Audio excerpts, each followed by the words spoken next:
Hello, good morning to the people from the United States and my colleagues in Myanmar and India. Good evening. Today is a very auspicious day. It's a good opportunity for us, Myanmar Liver Foundation, to work together with the Delhi Liver Foundation and the INEDSYS education system. Because the COVID-19 outbreak is pandemic and the rampaging all over the whole world, I think it is entirely appropriate to talk about the COVID-19 from different perspectives. I'll be moderating the sessions together with Professor Anil Arora from of the Saikangan Hospital and the Delhi Foundation. There are 4 speakers, 2 from Myanmar and 2 from United States. I will introduce 2 speakers from Myanmar, and Professor Anil Arora will introduce 2 speakers from the United States. That will be followed by the Q&A sessions. Because of the time limitations, I would like to request all the speakers not to exceed 15 to 20 minutes, because in Myanmar we have night curfew beginning from the 10 p.m. So we must we should able to finish the latest by 8:45 p.m. and so that we could have enough time to go back home. So the topics and the speakers are Professor Wenai from Myanmar will be talking on the pathology of COVID-19 disease. Then Professor Chosothorn will talk on the diagnosis of COVID-19, and Professor Sanjay will talk about the liver and GI manifestations of the COVID-19, and Professor Gish will be on the current perspectives of the COVID-19. So as I have noted, we'll begin with the first speaker from Myanmar. So I'll introduce Professor Wenai. Professor Wenai is the head of Department of Hepatology of the Liver Department of Hepatology, University of Medicine 1, and Yangon Specialty Hospital. He's been very active in the field of hepatology and in all the educational activities as well as social activities, reaching out to the people in the district and actively involved in the educational activities. So without much ado, I would like to request Professor Wenai to come up and talk about the pathology of the COVID-19. Professor Wenai, please.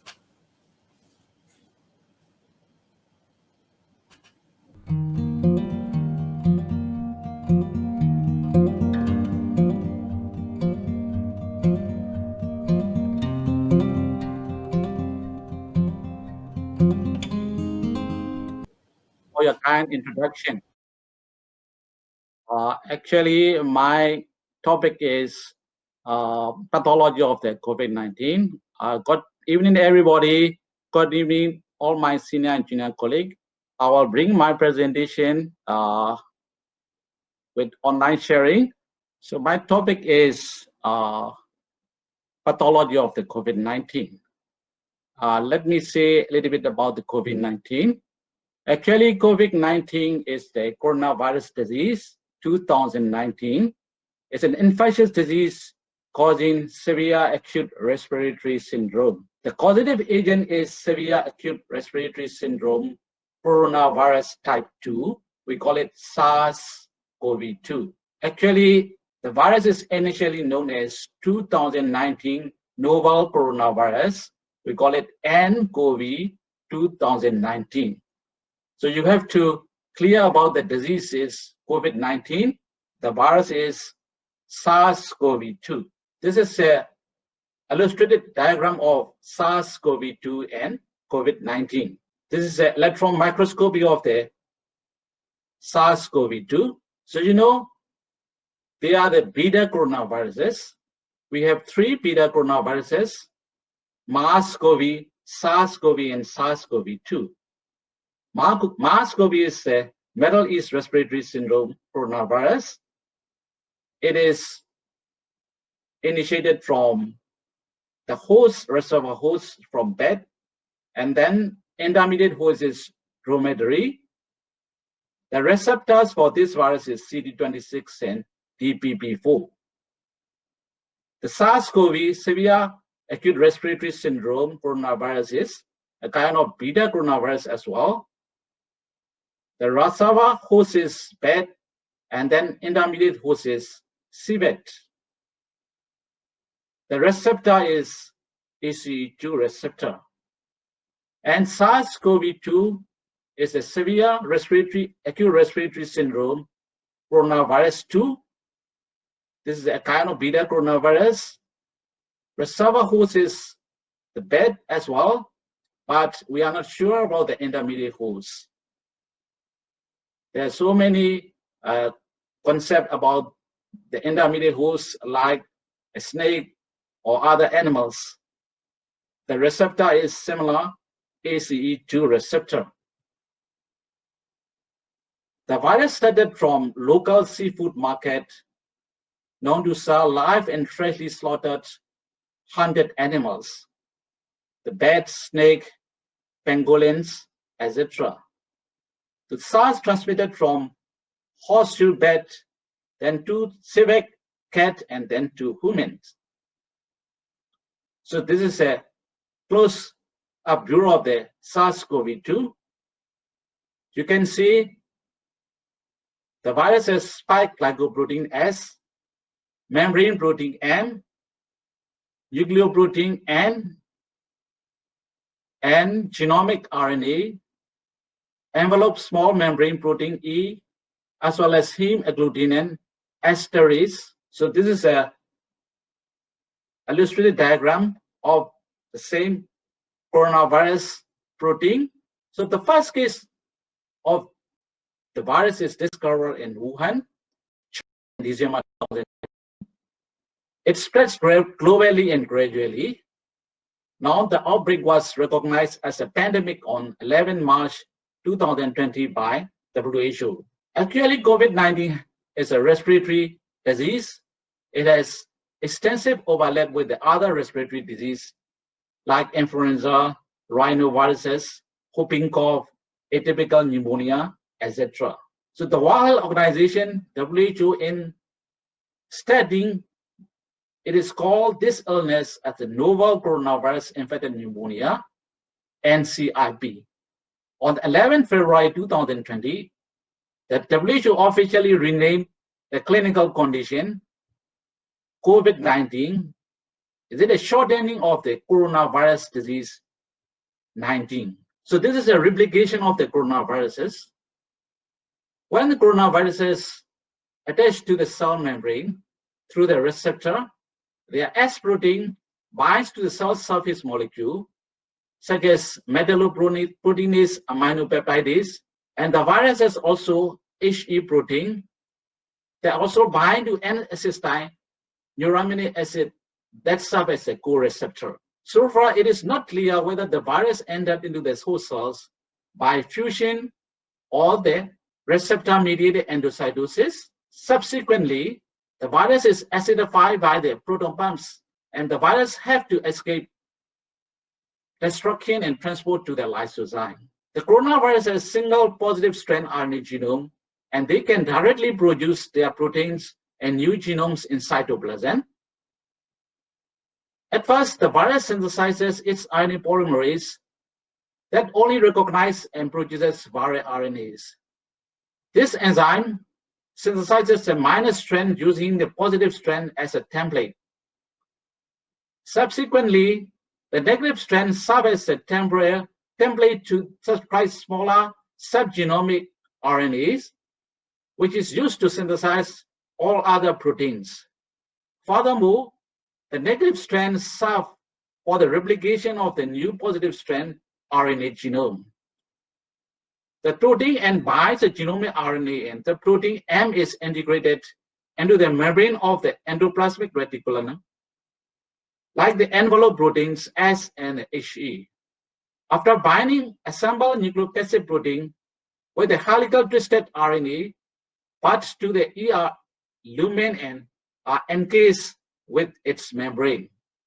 Finally, the viral progeny was finally transported by the Golgi vesicles to the cell membrane and are cytosed into the extracellular spaces. So this is the same diagram, the attachment and entry of the virus SARS-CoV-2 by with the ACE2 receptor and fusion and encoding, and then genomic RNA is released, and then translation of the ORF1A and 1B, and replication, translation, and finally it is assembled in the Golgi bridges and exocytosed through the vesicles and a release out of the cells. The spike surface glycoprotein of the virus binds to the host via the receptor binding domains of the angiotensin converting enzyme, which is most abundant in type 2 alveolar cells. So the main reasons the respiratory tract is involved in the COVID-19 infection is due to abundance of these ACE2 receptors in these alveolar cells. After a series of immunological reaction and cytokine storm, there is a diffuse bilateral alveolar damage, desquamation, highline formation, and finally leads to the ARDS. So you can see a lot of ACE2 receptor in the brain, throat, heart, lungs, intestine, etc., the kidney, etc., but spleen and the liver. The SARS-CoV-2 has a lot of reaction causing a metabolic activity, inflammation, stimulation of the T cells, macrophages, cytokine storm like interleukin-6, interleukin-7, interleukin-22, CACL10, etc. And then that causes inflammation of the vessels, heart of coronary arteries, endothelial cells, microvascular dysfunction, etc. that involve many organs, and finally it becomes a multi-organ disease nowadays. So after SARS-CoV attached to the target cell, the viral releases RNA into the cells and initiating replication of the virus, which further disseminate to infect more other cells. SARS-CoV-2 produces several virulence factors that promote shedding of the new virions from host cells and inhibit immune response. So you can see a lot of reaction, SARS-CoV-2 entry and replication, antigen presentation, cellular immunity, humoral immunity that involve a lot of cytokine storms, and then inflammation and destruction of the many organs. So mechanism of cardiac injury in COVID-19 is probably direct cardiac cells injury by the virus, likely through the ACE2 mechanism. And another one is pro-inflammatory cytokines such as a result of virus infection, immune receptor response can cause the multi-organ failure in DIC. Severe hypoxia from acute respiratory damage caused by the virus may result in oxidative stress, myocardial injury, and that increased myocardial oxygen demand in the presence of the severe hypoxia due to acute lung injury. Lymphopenia is commonly seen in the patients who are critically ill, suggesting that SARS-CoV-2 viral particles can invade lymphocytes and cause target destruction of the cells. So actually, the R0, this is a basis production number of SARS-CoV-2, has estimated between 2.2 and 3.28. That means one infected individual on average causes 2 to 3 new infections and spread to the other persons. The incubation period of COVID-19 was calculated to be 5 to 14 days in adult, but in pediatric population, it is shorter. So actually transmission is spread from person to person by respiratory droplets. Now some say that this is the aerosol transmission in the air, and sometimes in close contact with other persons when infected persons cough or sneezes. SARS-CoV-2 also has detected in respiratory, fecal, and blood specimens. So they can be transmitted through the droplets as well as fecal oral route as well as blood specimens. So another route implicated in transmission of the SARS-CoV-2 include contact with contaminated fomites due to persistence of the virus on the surfaces. You can see the virus live in 3 hours, 3 days in the air, 4 hours on the copper, 24 hours on the cardboard, 72 hours on stainless steels, and 72 hours on the plastics. So it can live long and spread to the other persons. So most people infected with the COVID-19 virus will experience mild to moderate respiratory illness and recover without requiring special treatment. So this is a good news for the COVID-19, but older people and others with the underlying medical problems like cardiovascular disease, diabetes, chronic respiratory disease, cancers, they have a more serious illnesses. So COVID-19 typically present with systemic or respiratory manifestation, but some individuals and can act as silent carriers.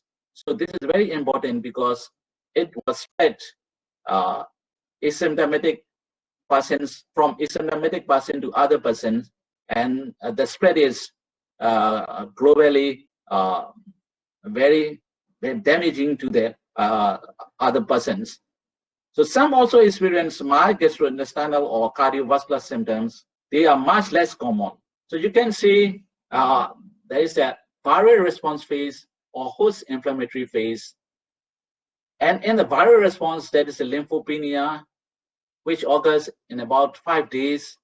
And then abnormal chest imaging, which occurs in about 10 days.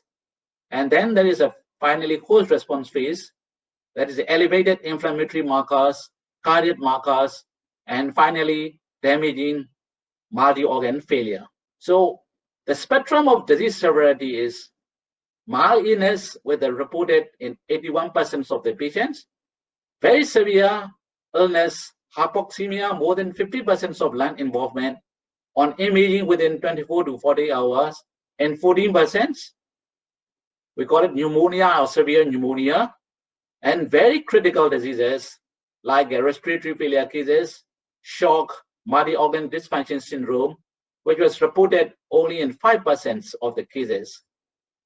ARDS, sepsis, septic shock, and myocardial infarction will occur in this type of patients. The overall case mortality was between 2.3 to 5%. It is not high, but the transmission is very rapid and very expensive. So there are a lot of death cases nowadays, especially in Asia as well as Europe countries and US. So in conclusion, SARS-CoV-2 is a highly infectious coronavirus causing fatal diseases. There is a many complex immune reactions leading to multi-organ failure. And the outcome of infection is unpredictable in more severe and elderly patients with comorbid diseases. So knowing pathophysiology of this infection may help in future therapy of the diseases. Thank you very much for kind attention. I will bring presentation back to moderators. Thank you. Thank you, Professor Winine, for your comprehensive review of the pathology of disease. So the next speaker is Professor Chosotun. And okay, thank you. Can I introduce Professor Chosotun? He is currently the chairman of the president of the Myanmar GI and Liver Foundation. He is a senior patron of the Myanmar GI and Liver Association, and also a very active, very enthusiastic, and he's involved in almost all the educational activities and initiated a lot of outreach program to the people. So we were very happy when Professor Arora offered us to get involved in the COVID-19 perspectives, and Professor Chosotun willingly took the title of Diagnosis of COVID-19. So without much ado, can I request Professor Surun to start your presentation? And the next two speakers will be from the US, and the co-moderator, co-chair, Professor Arora will introduce. So Professor Arora, could you introduce after the end of this Professor Surun presentation, the next two US speakers?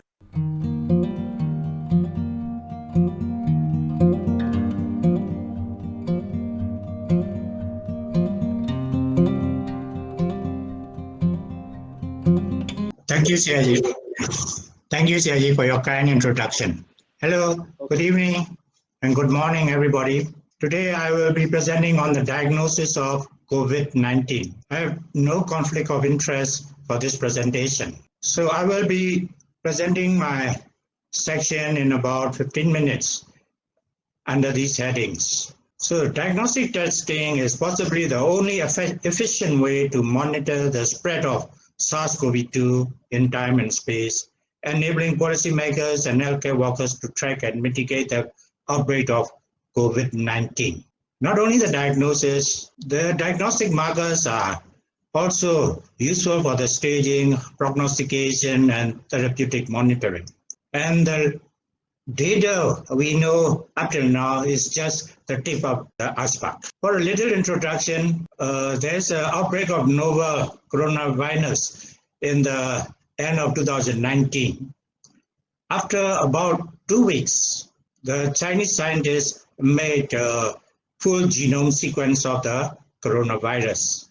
And then it was known that it was most similar to SARS than the MERS. So it was called SARS-CoV-2. So I will present you on the detection of SARS-CoV-2. So there are many detection methods, including the virus detection or the immune response of the host. There are so many samples we can take, and I will deal with it later. There are two things, the viral nucleic acid diagnostic test using our usual quantitative real-time RT-PCR, and the new ones like isothermal amplifications. There are hybrid methods, and we usually sometimes use DNA sequencing for the epidemiological studies. For the viral antigen, we can use antigenic tests like lateral flow assays, the point of care assays, and ELISA also. For the immune response, we can use blood for specific antibodies, and we use serological tests for that. So this is the Santa Clara County outbreak, where they do a genomic sequencing to track the source of the spread of the virus and see the travel moves from the Europe in the US. So these are the assays, various RT-PCRs using different genome primers. And then you can see in Japan, they are using nested more than one genomic region. So if I have to carry on the comparison between the molecular diagnostics, our standard quantitative RT-PCR is very sensitive and specific. And the only thing is that it takes a long time and it's very expensive. The new ones, the point of care test, we had a nearly similar sensitivity and specificity, but lesser cost and quicker turnaround time. We even, with this lateral flow assays, we have very quick results and much cheaper than the previous ones. And the specimen collection we are using now is nasopharyngeal and oropharyngeal, which we need very skilled laboratory personnel, which they should wear protective equipment, or otherwise it is very hazardous for the medical workers. Now the Yale researchers has come up with a new source of where we can use saliva, tested from the saliva. So there is less contamination to the healthcare workers. It is very easy to take the specimen. If we look at the source of the specimen and the positive yield, you can see the lower lungs aspirates have the best results with nasopharyngeal better than the oropharyngeal, We can also take samples from the feces also. And there are new methods which can directly, without any preparation, we can test it from the swab extracts. These are the rapid diagnostic tests. And the Germans are using the mini pool method where we can test a lot of people at the same section. One exciting thing is the US approved the first CRISPR coronavirus test. This is compared to the RT-PCR, they don't use the heat method, they use enzymes. And the protein, in this case, a Cas13 with a nucleus activity. And with the lateral flow strips, it is very easy to operate the point of care test, and then this is much cheaper. According to them, it will cost less than $1 per test, which is very exciting.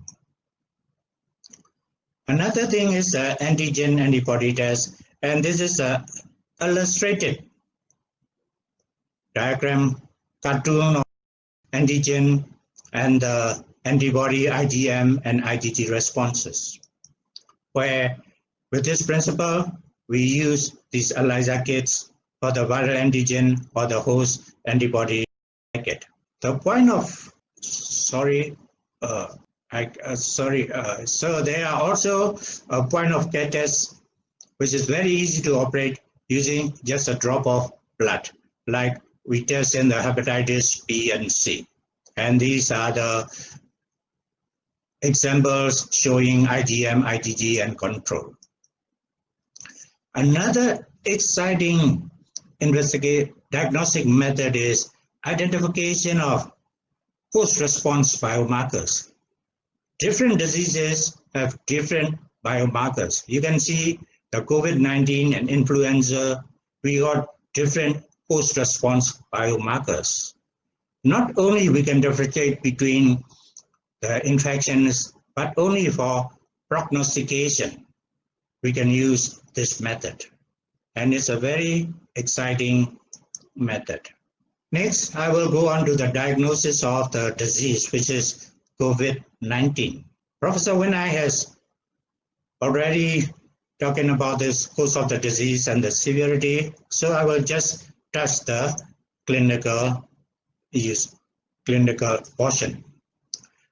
I would like to emphasize that the initial portion of the infection is the viral replicating. The viral dampen our innate immune response, so the viral can replicate in the early section. And then later on, the adaptive immunity comes in, and this is where the dysregulated immune response can cause severity of the disease and death, which is about, as Professor Winai, 2 to 3%. You see, the 80% will be a mild case, and the 13% will be severe, and the critical is around about 5%.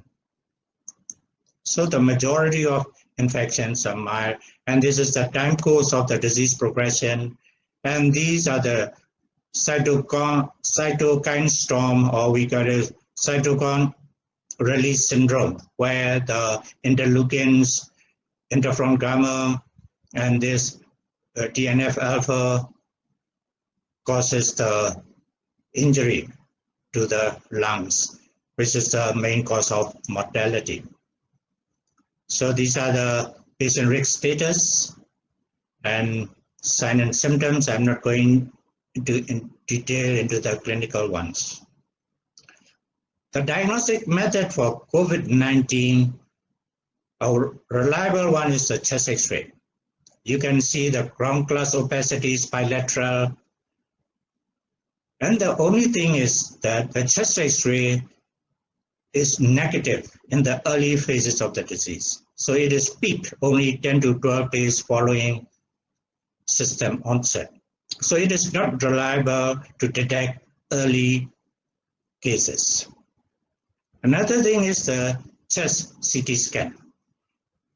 It can detect the early COVID-19 cases where, like the RT-PCR, when the RT-PCR test is negative, but if the clinical suspicion is high, we can do a CT scan for the diagnostic of COVID-19.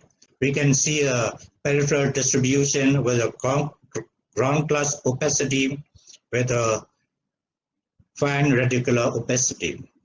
We can hardly find a limb adenopathy or pleural effusion in the CT scan. And the central and peripheral distribution is rare in COVID-19. So this is the chest CT of a typical COVID-19 case. So these are the laboratory findings, and these are the markers of severe survivors and non-survivor pattern. And here you can see the SARS infective period is even in the convalescence period.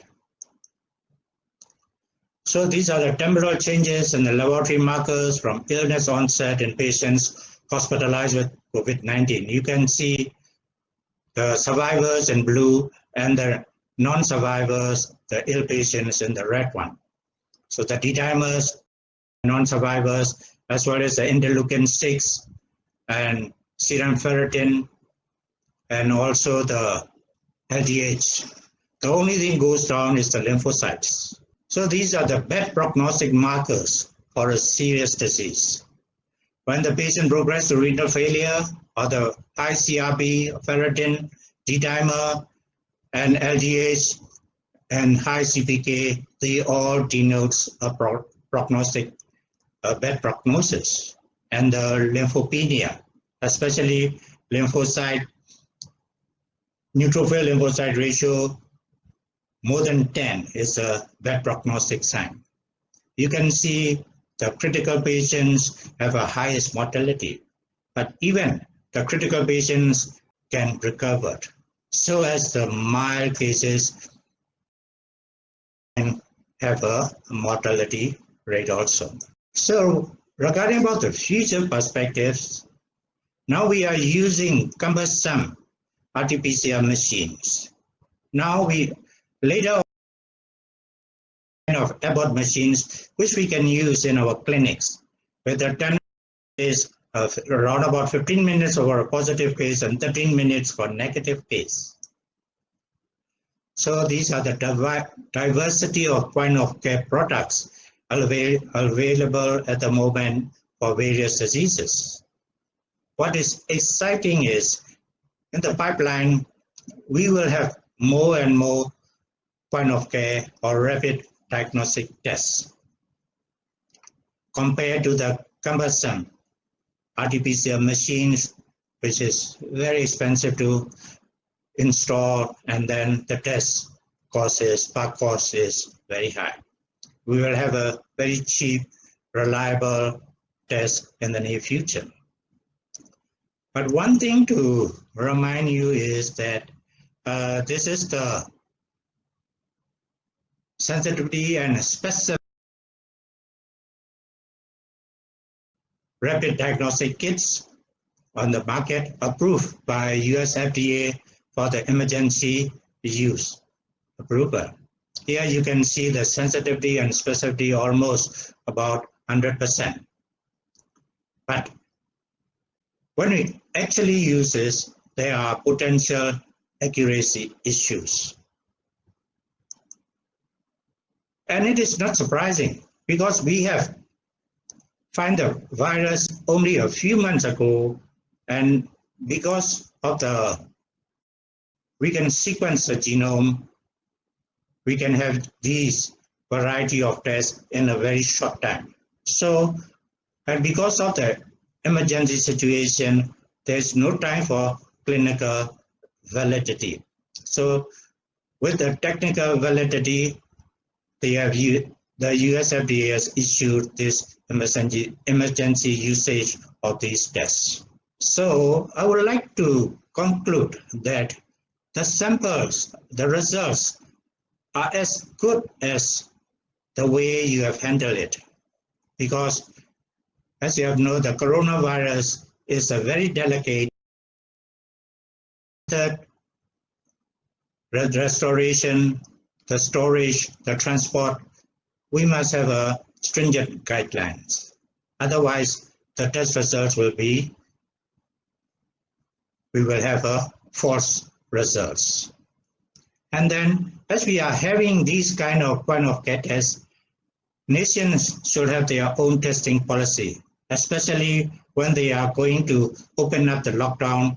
We have to test as much as we can so that we can stop the disease from the source of infection. So, as WHO has said, test, test, test, test. And I would like to reference the California Governor, Mike Garvin. You see, the data is limited to that sample. And it's one thing to have the data, and it's another to do something with it. So, one thing good about this COVID-19, so I'm optimistic. So now scientists are in the focus of great amount of research in the infectious disease, point of care, diagnostic. Now they are emphasizing on the COVID-19. But further on, I think these technologies we can apply it to other diseases, especially for us in combating hepatitis viruses, especially the B and C. And these are my references. And thank you very much for your kind attendance. Thank you very much. I would like to hand back the floor back to the moderators. Professor Anil, please.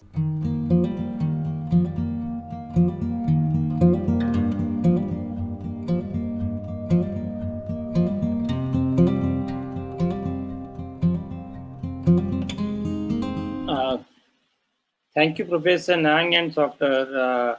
Soitung. It was an extremely meticulous presentation by both the speakers from Myanmar.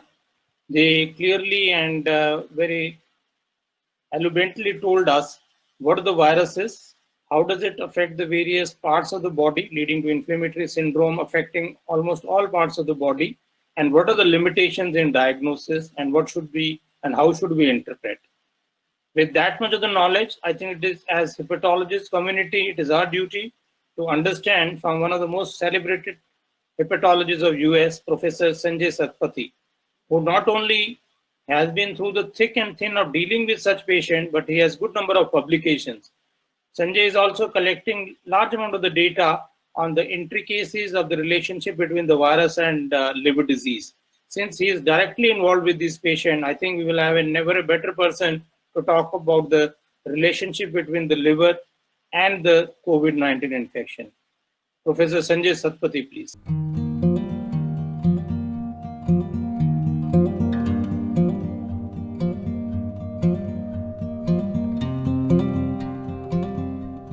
Thank you, Dr. Arora, for the kind introduction. Good morning to my colleagues from United States, and a good evening to my colleagues from India and Myanmar. It's a pleasure to be part of this academic endeavors, and I've been assigned to talk on liver and GI manifestations of COVID-19, which I'll take you through in the next 15 to 20 minutes. I have no actual or potential conflict of interest in relation to this program or presentations. So to begin, I would highlight this slide, as always I have done it, that how rapidly this disease has progressed. When the first case of the coronavirus was reported from the Hubei province of Wuhan in China, and then WHO declared a global public health emergency in January 30th, 2020, and since that, this journey has become really an ordeal throughout the world. As of now, about 4 million cases of coronavirus has been reported, more than 200 countries across the world. Now, an interest for COVID-19 has been not only generated to those who are the frontliners, those who are in the emergency room directly dealing with these cases, who are specifically the symptoms related to the upper respiratory or the lower respiratory symptoms, but manifestations are related to multiple organ involvements because of what Professor Winaying has already and the other speakers has already reported in details. My focus will be on the gastrointestinal and liver manifestations. Also, I would like to highlight that the manifestations are not just pulmonary. There are several other extra pulmonary organs that are involved, like cardiovascular systems, hematologic manifestations, immunological manifestations has all been very well described and beyond the scope of my discussion today. But just want to highlight that acute kidney injury also occurs in about 25 to 29% of the critically ill and deceased cases from Wuhan that has been reported. So another important findings that we have observed in this group of patients. Now my focus would be COVID-19 and liver disease to begin with, and then we will switch our gear towards GI manifestations. There are three areas that I would like to cover. First, I would like to highlight that there are several unknowns and several speculations about what's the relationship of COVID-19 and liver manifestations. So whether liver test alterations are a sign of pre-existing liver diseases in patients with a more severe course of infection. Why is moving on? Or whether they rather reflect a liver damage caused by the virus itself, or whether they mirror a severe inflammatory response, or whether the acute liver injury portends to a poor prognosis. These are the areas that we'll be talking about. So the first question is whether liver test alterations are a sign of a pre-existing liver disease in a patient with a more severe course of infection. As of now, there are several series of cases that have been reported throughout the world. And what we know is that the presence of pre-existing liver disease has been very small. So although there is speculation that these reported cases may have not been diagnosed because of the severity of their illness, whether they have underlying chronic liver disease may not have been fully reported, but known liver disease, it seems like ranges from 3.2% to the range of about 11%. So certainly this would not be the cause of severe liver injury manifestation that has been reported in this, or the manifestation that has been reported in the proportion of liver injury that has been reported in this group of patients. Now let's see the largest series of cases that was reported in the JAMA from our own center, Northwell Health, where I am the medical director for the liver transplant program. And what we have seen or reported in this series of cases is that the liver test abnormalities are quite common. AST more than 40 was reported in 58.4%, and ALT more than 60 in 39%. So this is quite common to have. Again, if you raise the bar of this, the normal for AST and ALT, I'm pretty confident these numbers will go up significantly as well. I would go back to the study, the largest study that was published from China, 1,099 cases.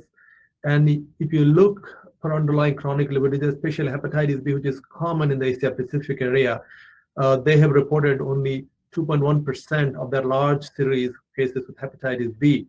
And when they graded the severity, looked based on the severity of the liver disease, were non-severe versus severe, and there is pretty much no significant difference, although the numbers are small, with regards to any association of severe presentation related to underlying chronic hepatitis B.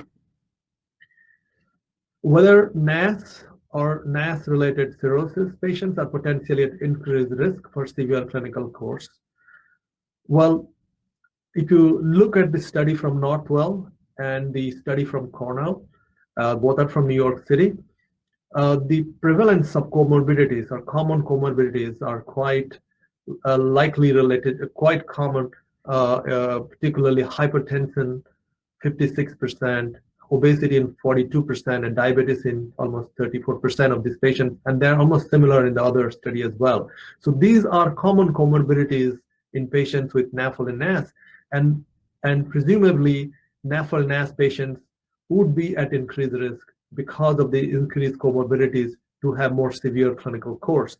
Although studies with regards to this are still not enough to educate this relationship. Dr. Arora's group has recently published a study in diabetes and metabolic syndrome.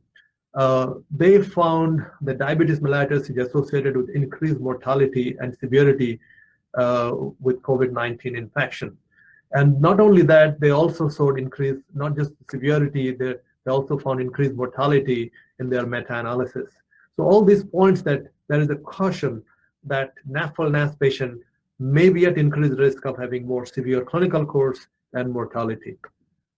Now, one study specifically from China looked into this aspect, and they have a 202 patients, 76, that is 37.6% patients had NAFLD in that group.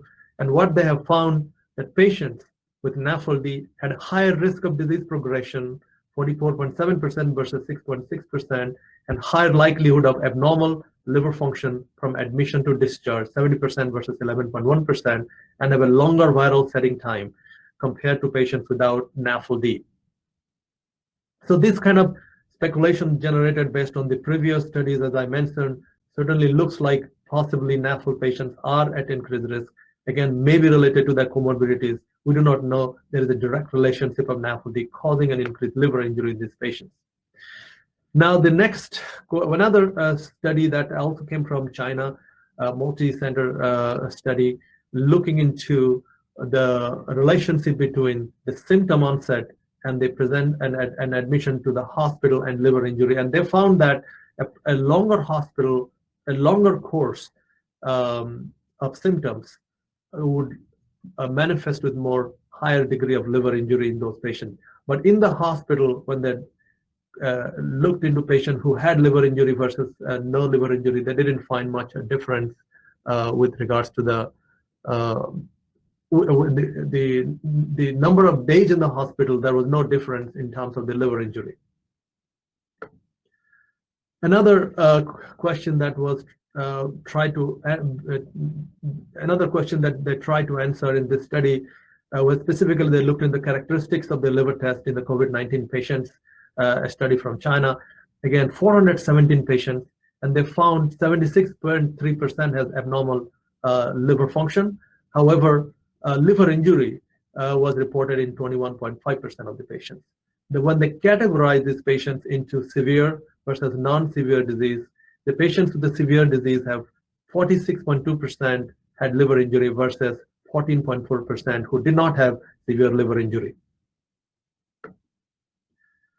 Again, patterns of liver injury has been reported in the same study, and they actually divided the groups into hepatocellular, cholestatic, and mixed pattern, depending on the combination of elevation of AST, ALT, and alkaline phosphatase level.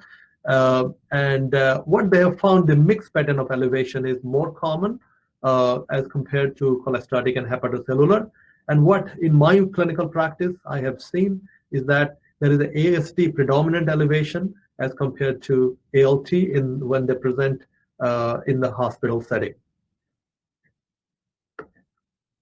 Now the next question is whether liver injury rather reflect liver damage caused by the virus itself, whether the virus itself is cytopathic.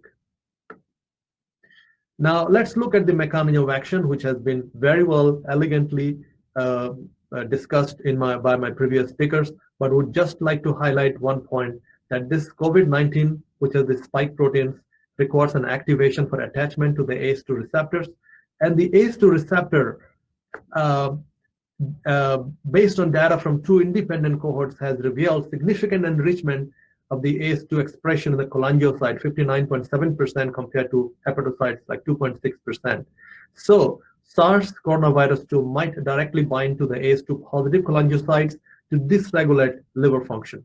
Although ACE2 is highly expressed in bile duct cells, this GGT was elevated in 54% of the COVID-19 patients, whereas only 1.8% patients had elevated ALP levels. So the question is whether is it the cholangiocytes related or cytopathic effect or not is not very clear, but certainly the ALP levels are not significantly elevated, questioning that whether the AS2 is the primary cause of the liver function test abnormalities or not. Now, I would like to highlight one case that was reported in American Journal of Gastroenterology. That was a case my colleague and from my center. This was a patient who had an HIV infection, who presented with a dark urine to the emergency room. There's no respiratory symptoms and presentations, and had normal liver chemistries right with 2 weeks prior to hospital to presentation to the emergency room. When she presented to the ED, her bilirubin was normal, but AST and ALT levels were significantly elevated. AST 1230 and ALT 697, and a near normal ALP. So this patient, all the workups were negative for abnormal liver function tests. At that time, the suspicion for SARS coronavirus wasn't there in this patient on the day of admission because presentation was not respiratory, and she was saturating 94% in room air. Now, the next day, the patient started developing symptoms of respiratory symptoms, and there was suspicion of her coronavirus was raised, and she was found to be positive, and was treated with hydroxychloroquine at that time with a 5-day course. Over the course of the next 5 days, her liver function test improved significantly, and she was discharged home safely. So again, this patient raises the possibility that whether the virus itself can cause a direct cytopathic effect, because the patient did not really present with the respiratory symptoms in the beginning, but did have a primary presentation of abnormal liver function test. Another case which is just published in Liver International, which is a publication from me. This is a 56-year-old woman who had a decompensated alcoholic cirrhosis, who has been abstinent from alcohol for about 3 months. She presented with abdominal pain, fever, and diarrhea, and was mildly hypotensive. It was hypotensive on hospital admission. She didn't have significant respiratory symptoms, and her INR was 1.9, and bilirubin was 9.4, alkaline phosphatase 128, AST-ALT were mildly elevated, AST 184 and ALT 94, about few days prior to the hospital admission. So this was the baseline. Now, on admission to the ED, what we noted, significant elevation of bilirubin to 14.5, AST 741 and ALT 241. And this patient was ruled out for other causes of abnormal liver function test. Alcohol level was negative, and the chest X-ray showed minimal infiltrate in the left lower chest. Otherwise, no respiratory symptoms. So we diagnosed this patient as acute or chronic liver failure, grade 2, and she was again positive for the SARS coronavirus by the nasopharyngeal swab. Again, highlighting that patients with underlying cirrhosis of the liver are at potentially increased risk of acute and chronic liver failure with SARS coronavirus infection. And this is the course of the patient during the hospital. As you can see, there was a significant spike in the AST and ALT, which improved over the course in the hospital, returning back to the baseline 2 weeks prior to the hospital admission, which she already had elevated liver tests. So having an underlying decompensated liver disease certainly can get worse, and may patient present with an acute and chronic liver failure, which you need to keep in mind. Now, another question is whether elevated liver enzymes mirror a severe inflammatory response. Does cytokine storm cause a bystander hepatitis in these patients? And this is a nice meta-analysis recently published by Lancet Gastroenterology and Hepatology, where they have looked into patients' liver enzymes or liver chemistries in comparing patients' severe versus non-severe disease. As you can see, the liver enzymes are favoring to be elevated in patients with COVID-19, especially the severe disease. So with the severe disease, they're more likely to have more severe liver chemistry abnormalities. So having discussed these cases and this discussion so far, I would like to summarize the mechanism of liver injury potentially causing abnormal liver chemistries in these patients. First thing is that a cytokine surge can cause, or the cytokine storm can cause bystander hepatitis. Second, there is a potential speculation that there could be a direct cytopathic injury to the hepatocytes. And third, the medications, many medications have been shown to potentially cause abnormal liver test in this group of patients. And hypoxia and ischemic liver injuries, again, in these patients are quite common. These are the hypoxia-driven hypoxic hepatitis is well known to cause liver injury, and those should be kept in mind. That is, patients ventilated with severe respiratory distress syndrome also have significant increase in positive and expiratory pressure and increase right heart dysfunction, causing ischemic hepatitis as well in this group of patients. Now, just to summarize from these studies that has been published, several studies, not going in detail, I did highlight it a little earlier as well. There is AST predominant elevation as compared to ALT, and which has been shown in a number of other studies as well. So as a general rule that I follow when I see a patient in the hospital, if a patient with a COVID-19 with elevated liver chemistries, I look for their patterns of liver injury. Is it AST predominant elevation or ALT predominant elevation?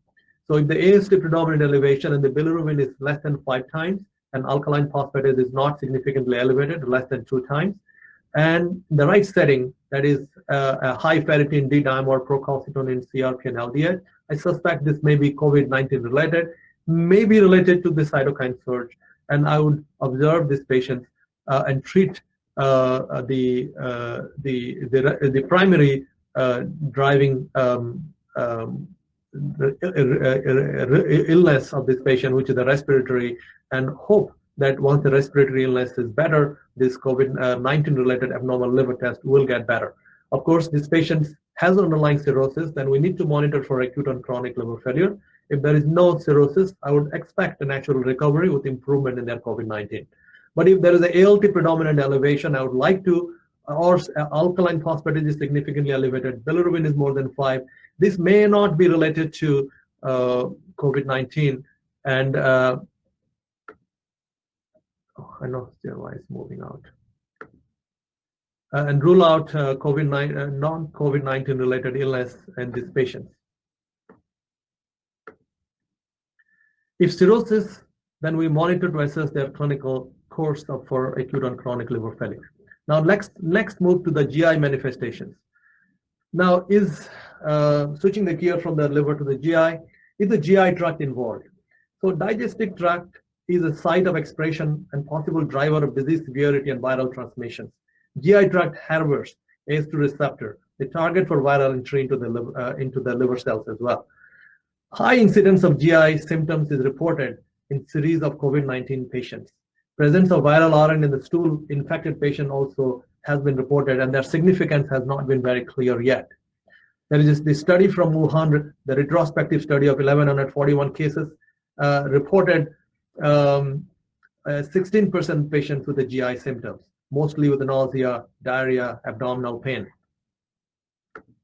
Similar reported prevalence of GI manifestation has been reported 48.5% from 99 patients from Hubei province of China.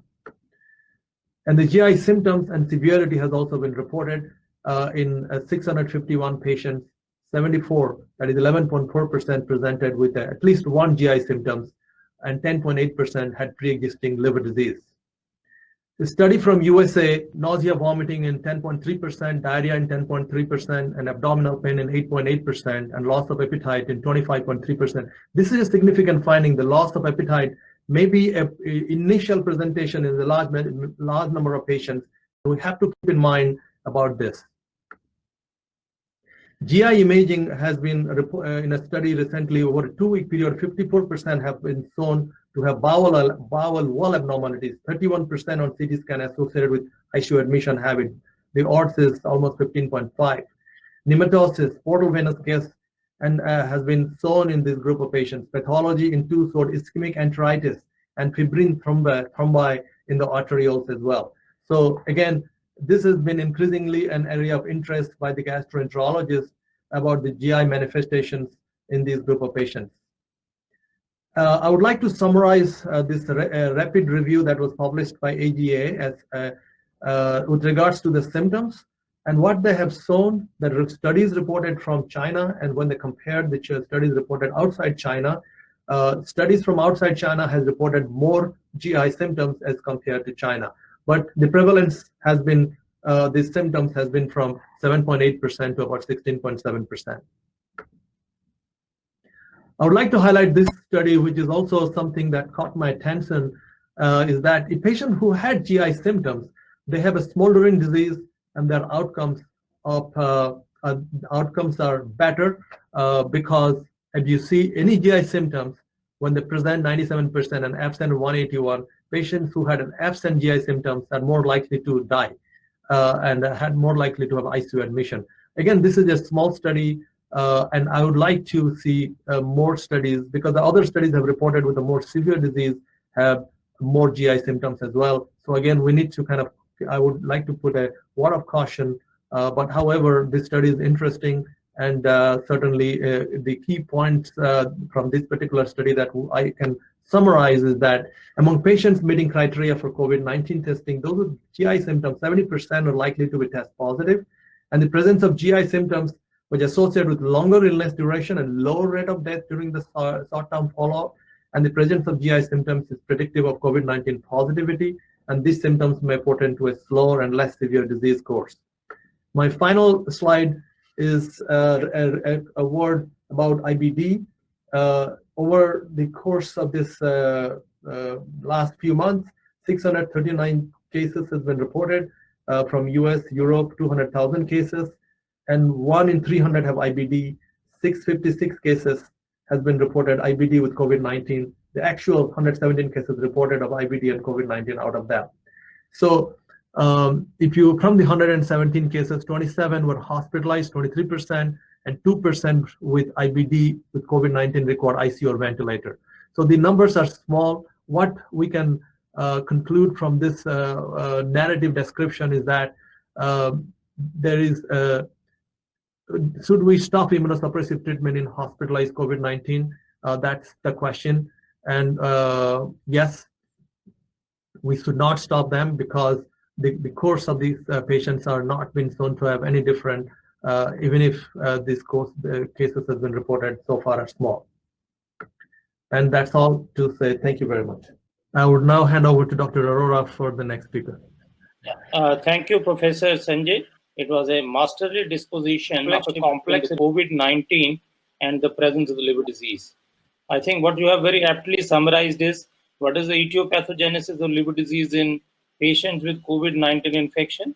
Is it because of the multitude of the problems like hypoxia, pro-inflammatory states, hypotension, or drug-induced toxicity, or there is a direct relationship between the virus and the liver pathology?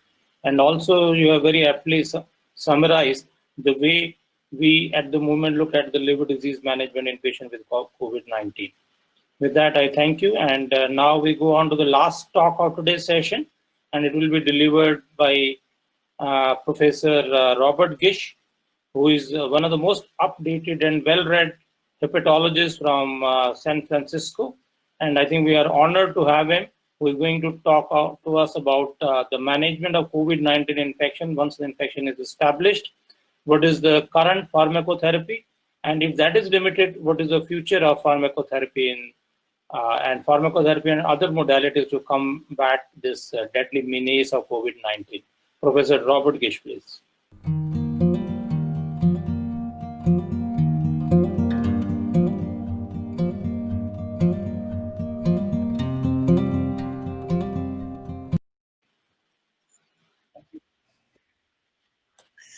Thank you, Anil.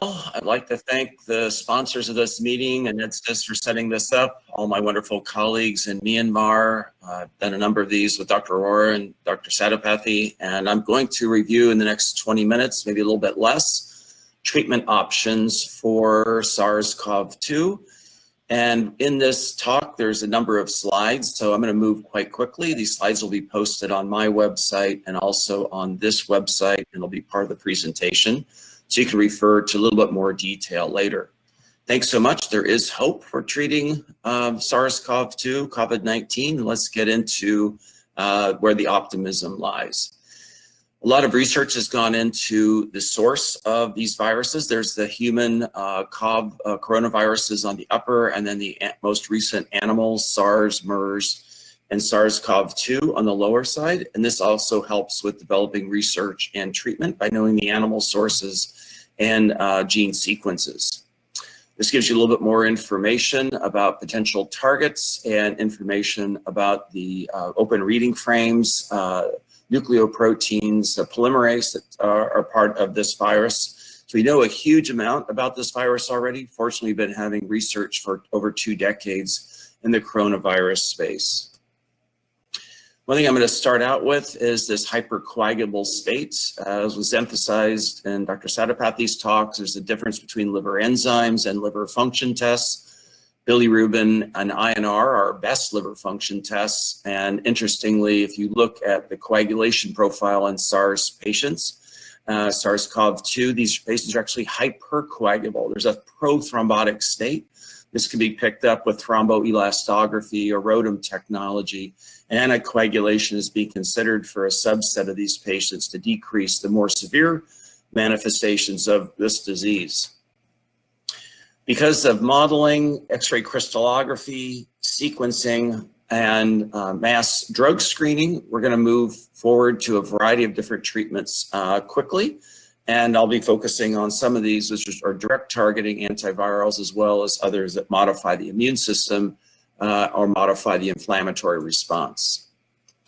This gives you some information on drug targets, including blocking entry, potentially uncoding, blocking the polymerase, blocking messenger RNA, and blocking viral excretion. Also, there's drugs that modify the immune response but don't directly influence viral replication. Looks like blocking the ACE receptor is not necessarily good or bad, although patients who are on ACE or ARB medications may have a slightly improved survival. But eventually we may actually have drugs that target these receptors and block either the protease or block the actual receptor binding and virus uptake. This is data showing that these patients may actually have a lower death rate, so stopping antihypertensive is not advised unless the patient is hypotensive or having specific complications.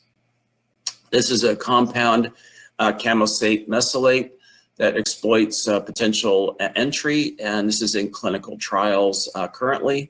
This is actually a repurposed medication that's been around for quite some time. It's a potent protease inhibitor, so it'll block the first step in viral binding and potentially blocking entry. Lopinavir, ritonavir, there was some hope that this HIV drug combination might have an effect, but this is a negative trial that was published in New England Journal of Medicine. This is still part of the global WHO study, so there's more data that will emerge on this, but right now there's no new trials that I know of that are being initiated with this combination. It's quite a bit of information about lung injury and different treatments for lung injury. There's also other problems with using anti-inflammatory drugs such as corticosteroids. So specifically now, corticosteroid therapy is not advised for managing these patients unless there's adrenal insufficiency or they fit ARDS and steroid protocols that might be used in an ICU setting.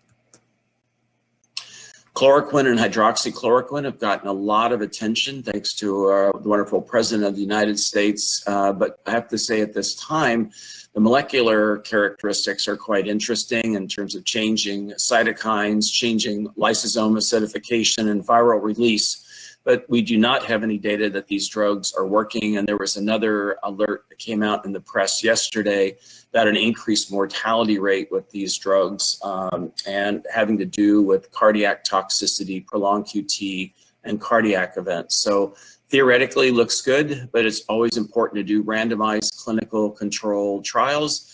And what do we have to lose? Well, we can lose lives by toxicity side effects of these. This is a chloroquine study that was halted over risk of fatal heart complications. This is another study that showed data about an increasing mortality rate with hydroxychloroquine at 2.6 fold adjusted hazard ratio. There are challenges with all these studies. Many of them are retrospective, so we need to have ones that cover both genders, that cover a broad range of ages. We need to make sure there's no drug-drug interactions that may be influencing the outcomes. There appears to be a drug interaction between hydroxychloroquine and azithromycin, probably through cytochrome P450. So we have to be quite cautious when we interpret these, but let's wait for prospective trials, controlled studies that actually are going to advise us on what the best treatment options are. A little bit more warnings about hydroxychloroquine and chloroquine COVID-19. As you know, there's even people have lost their governmental positions in the United States. Dr. Bright, who was leading the vaccine lab, because he was blocking information coming out on hydroxychloroquine, thinking about patient safety first. Dr. Bright's an exemplary individual. Prolonged QT intervals. Remember, these patients may have a cardiomyopathy from underlying liver disease or other reasons, maybe age-related. Then we have the problem of the direct cardiac toxicity from potentially ACE receptors. Then we have the prothrombotic state, and then you overlay a drug such as hydroxychloroquine that may actually change QT and cardiac conduction. This is a very interesting study that took place using high-dose famotidine, an H2 receptor antagonist, that showed improved survival. This is an intravenous form. It is a 4 to 5 times higher dose than you'd use for peptic disease, but there did appear to be a clinical benefit that was published recently in a preprint. So I think we should wait until we have a second study confirming this and determine what the mechanism would be. It may have to do with blocking viral uptake. A little bit more information on how virus binding takes place and viral uptake. And again, knowing these mechanisms of binding and viral entry will help us design better drugs. There's interesting data about tetracycline having a potential. Tetracycline is a broad-based antibacterial and having antiviral agents. Prospective trials with tetracycline are ongoing. It's not ready for prime time in the clinic, but please wait for this data. Tocilizumab is an IL-6 blocker that's been used in the intensive care unit setting. As you heard from our wonderful speaker about the inflammatory process that leads to ARDS, IL-1, IL-2, IL-6, TNF-alpha are all increased, and potentially by blocking this, we can decrease mortality, decrease ventilator time, improve or decrease hospitalization time. IL-1 and IL-1 receptor antagonists are also being looked at. Canakinumab and anakinra are being looked at in clinical trials currently. Regeneron is looking at sarilumab, another anti-inflammatory compound. It's a collaboration between Regeneron and Sanofi, again, anti-inflammatory. This has to do with clinical characteristics of patients who've recovered from COVID-19. There's a lot of research that's gone into neutralizing antibodies. I have to say at this time, neutralizing antibody profiles are just now being determined. It does look like there is some short-term immunity that may be antibody-based, but the innate and adaptive immune system are involved. There is some data that came out last night that appears that certain T-cell profiles are actually involved with protection after infection. You all probably heard about the U.S. aircraft carrier that was on Guam, where there was a large number of individuals who were infected on that aircraft carrier. It was clear today that a number of those individuals either were reinfected or relapsed, so protective immunity that's antibody-based is still under research and not specifically proven. There's one study that looked at using IVIG in combination with low molecular weight heparin. In combination therapy may be a major part of managing these patients. Going after the virus, going after inflammation, trying to enhance the immune system and using anticoagulants may be key parts of decreasing in-hospital mortality. A little bit more on convalescent plasma. This was used successfully in SARS, MERS, and also in the 2009 H1N1. As you recall, the H1N1 was the 1917 flu that went worldwide. In 2009, these convalescent plasma reduced viral load and, more importantly, decreased cytokine burden. There's some small studies that showed clinical improvement in some case series also, one with 10 patients, one with 5 patients. All the patients in these studies demonstrated improvement in clinical parameters, and 4 out of 8 of the mechanically ventilated patients were extubated. As you all recall from the literature, the mortality rate for mechanically ventilated patients runs 50 to 80%, and there were changes in inflammatory markers and improvement in lymphocyte count. So it looks like this immune plasma may be of clinical benefit. This is a negative study that didn't show any clinical improvement, but did show decreased viral shedding. So we have to be cautious about this very expensive technology until we understand neutralizing antibody. More recently, there's been huge news about the RNA-dependent RNA polymerase inhibitors, specifically remdesivir. I'll focus on that a little bit more today, although there has been one study with favipiravir that showed decreased viral shedding also, and maybe additional clinical improvement. But let's go to remdesivir, a drug developed by Gilead Sciences to combat Ebola. Didn't have much benefit there, but they had animal and laboratory data to show that remdesivir had an antiviral effect. It's broad-based for the coronaviruses. A little bit more on the mechanism of action, which you heard about before, but blocking the RNA-dependent RNA polymerase does 2 things. It can decrease, 1, viral shedding, and number 2, decrease viral protein production. So this is a broad-based antiviral therapy. This is the remdesivir efforts that took place between January and May. As you know, there's been a number of major advances, multiple studies, and the US EUA granted an accelerated approval, though it's emergency use approval awaiting full application.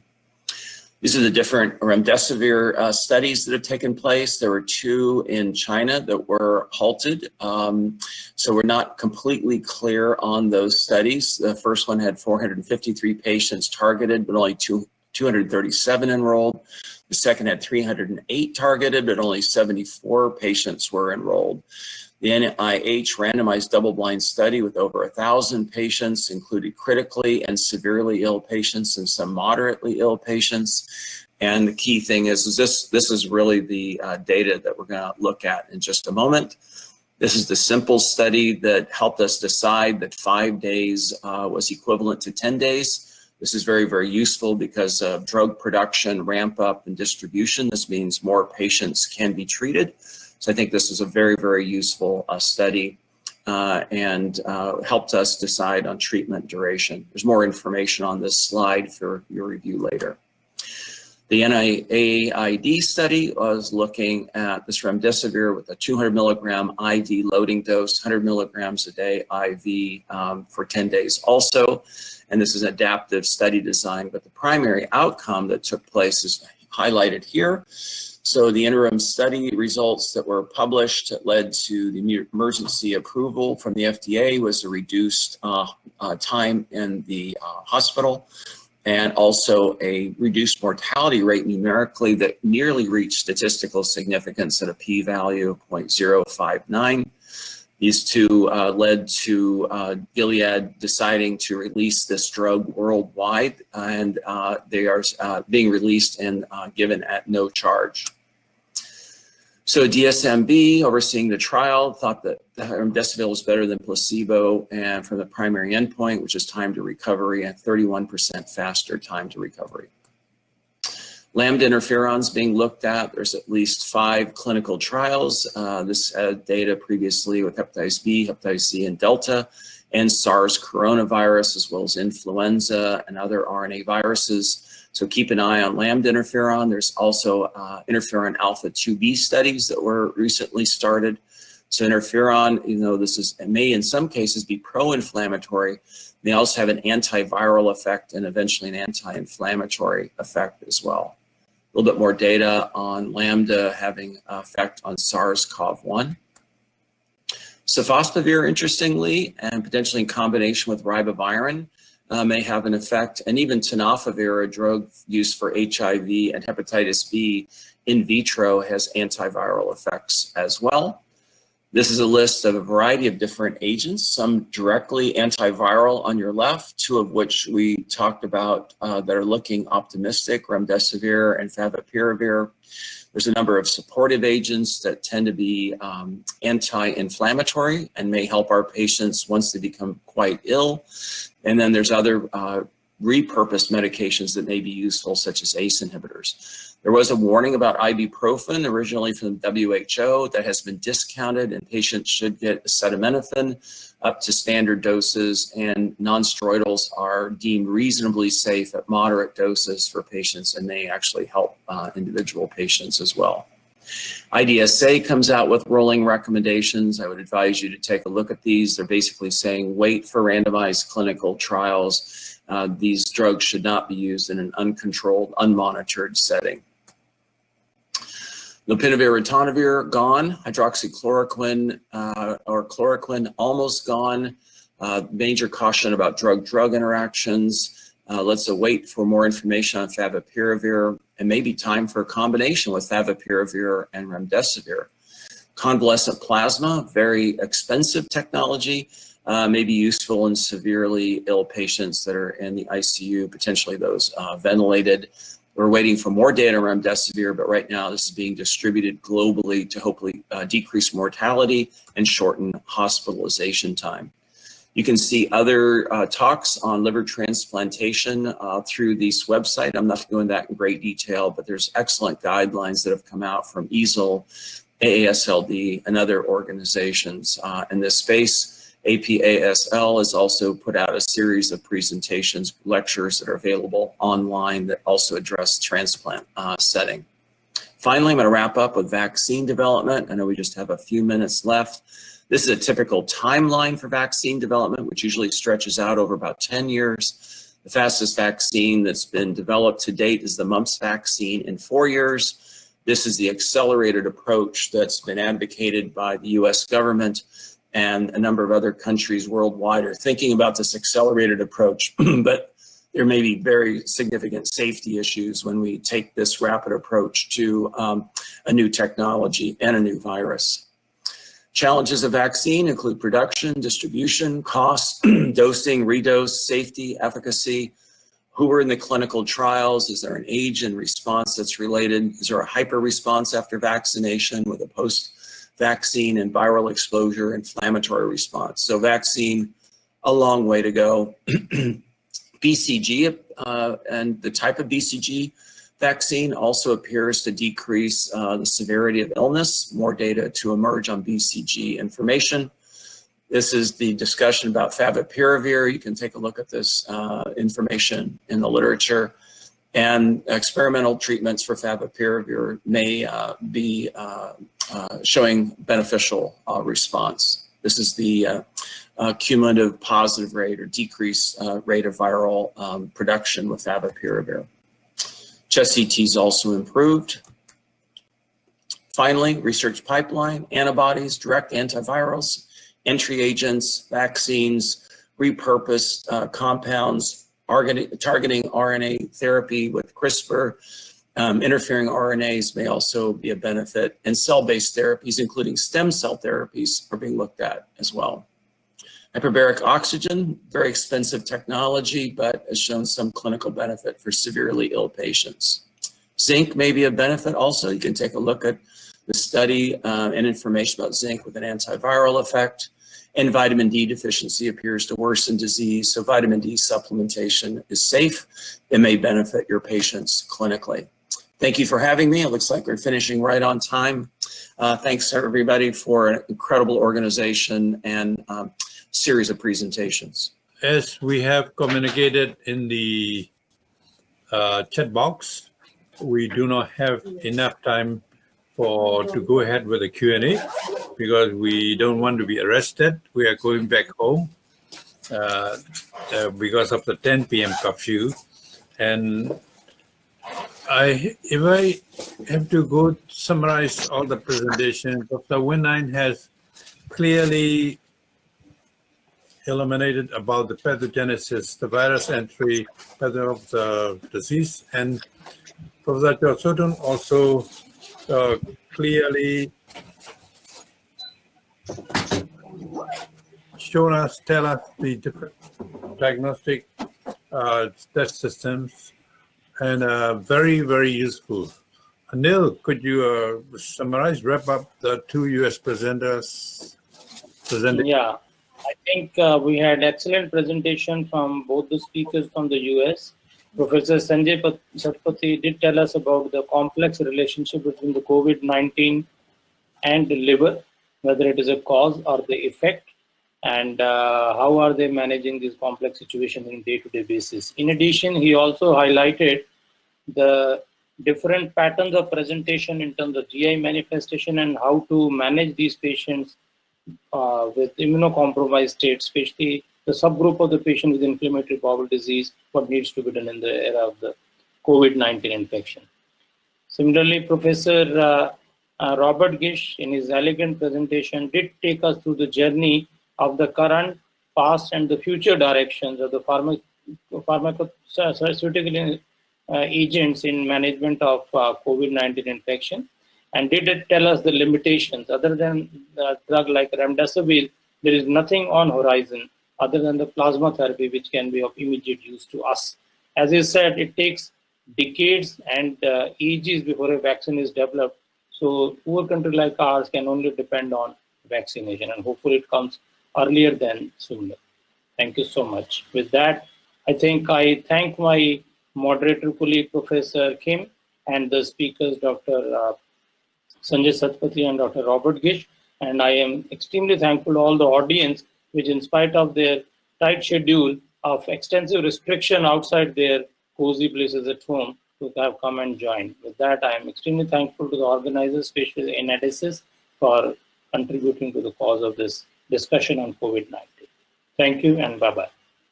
Is Professor Sanjay and Professor Chosotun and the Professor Winai. But I think because of the time limitation, we have to stop here. Thank you all. Thank you. Bye-bye.